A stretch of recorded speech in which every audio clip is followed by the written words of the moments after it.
नमस्कार। कवि देवी की रचनाएं हम पढ़ रहे हैं। ये जो 9वां छंद आप देख रहे हो, इसका अध्ययन हम करेंगे। आइए पढ़ें। माखन सोमन दूध सो जीवन, है ददिसो अधिको उर ईठी। जा छवि आगे छपाकर छाती, समेत सुधा वसधा सब सीठी। नैनम नेह चुए कवि देव, बुझावत बेन वियोग अंगीठी। ऐसी रसीली अहीर अहे, कहो क्यों न लगे मनमोहन मीठी।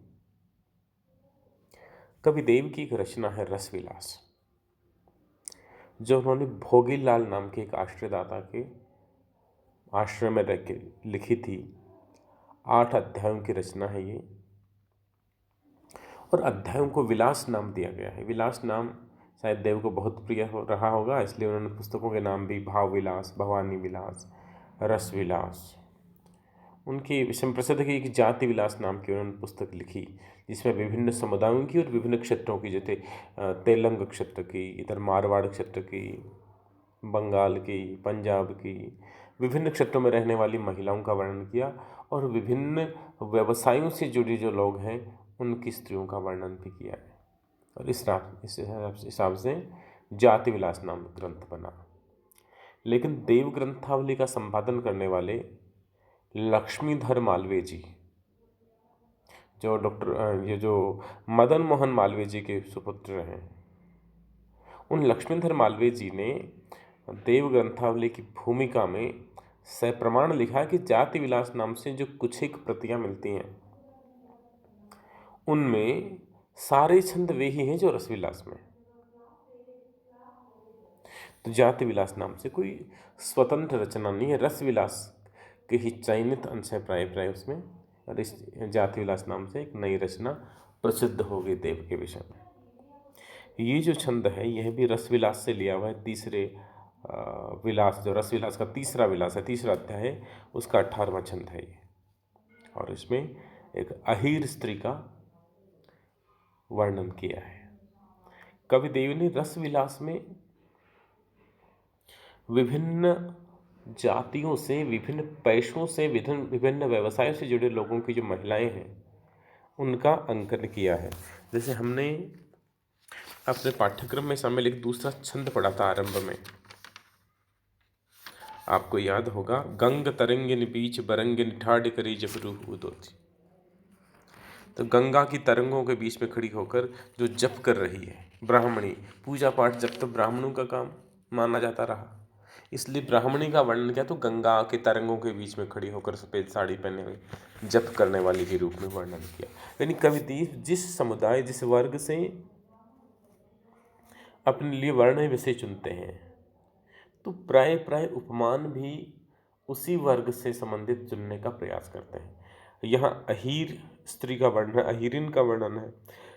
अहीरों का मुख्य व्यवसाय पशुपालन, दूध दही घी आदि का व्यवसाय करना रहा है।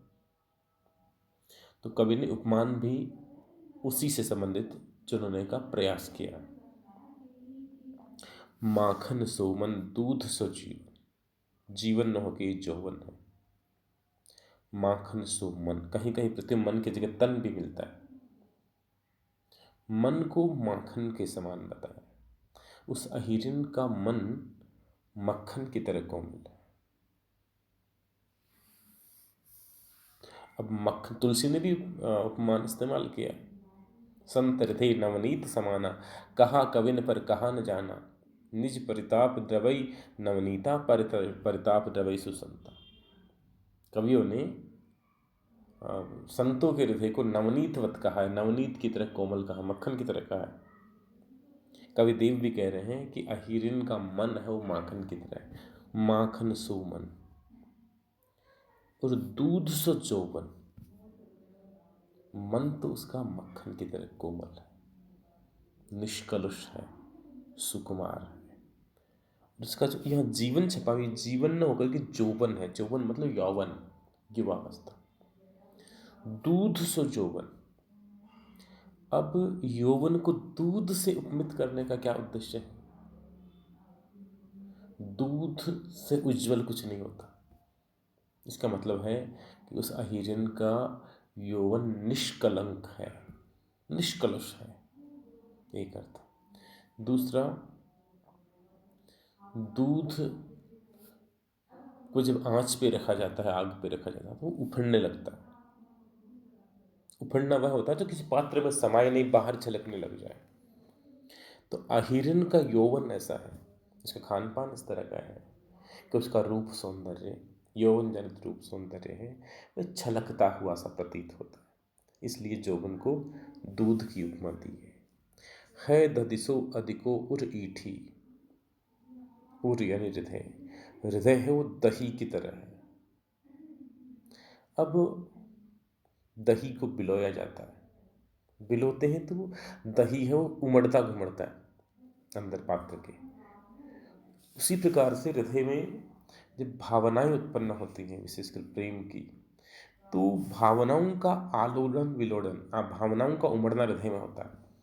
इसलिए हृदय की उपमा दधी से दी, दधी दही।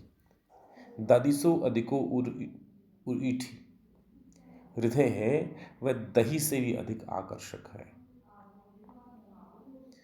अहीर के जीवन से जुड़ी जो चीजें हैं, जीवन से जुड़े जो तत्व हैं, उपमान कवि ने वहीं से उठाए हैं। माखन सो मन दूध सो जौवन है दधिसो अधिको उर्गीठी। हृदय में जो आकर्षण है वो दही से भी अधिक है। जा छवि आगे छपाकर छाछ, छवि यानी होता है सौंदर्य। जिसकी छवि के सामने, आगे सामने, जिस अहिरन की छवि के सामने छपाकर छाछ, छपाकर शब्द बना है क्षपाकर से, और क्षपा का अर्थ होता है रात, रात होता है। क्षपाकर, निशाकर, रजनीकर पर्यायवाची हैं चंद्रमा के, चांद के। जा छवि आगे छपाकर छाछ, जिस सुंदरता के आगे चांद है वह छाछ जैसा प्रतीत होता है, छाछ जैसा लगता है।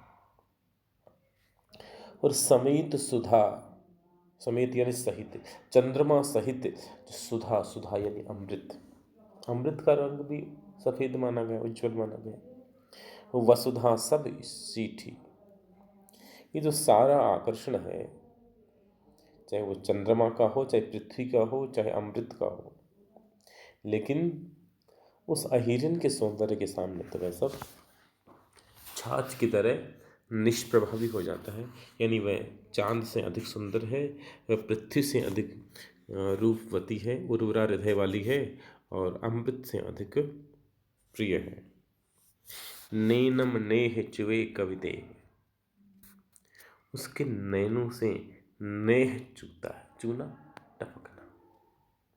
उसकी आंखों से नेह यानी प्रेम, प्रेम टपकता, प्रेम चूता, वो जिधर भी निगाह डालती है वह प्रेम के वशीभूत हो जाता है। नैन नेह चुए कविते, कविदेव कहते हैं कि वह हिरन इतनी प्यारी है, जिधर भी आंखें उठा के देख लेती है वह प्रेम से सरोवार हो जाता है। बुझावत बैन, बैन यानी वचन, वाणी, वह निगाह उठा के देख ले तो व्यक्ति प्रेम के रस से सरोवार हो जाता है। और किसी से अगर दो बातें कर ले, बेन, बुझावत बेन वियोग अंगीठी, वियोग की अंगीठी को, यह अंगीठी का अर्थ अग्नि लेंगे, अंगीठी नहीं लेंगे।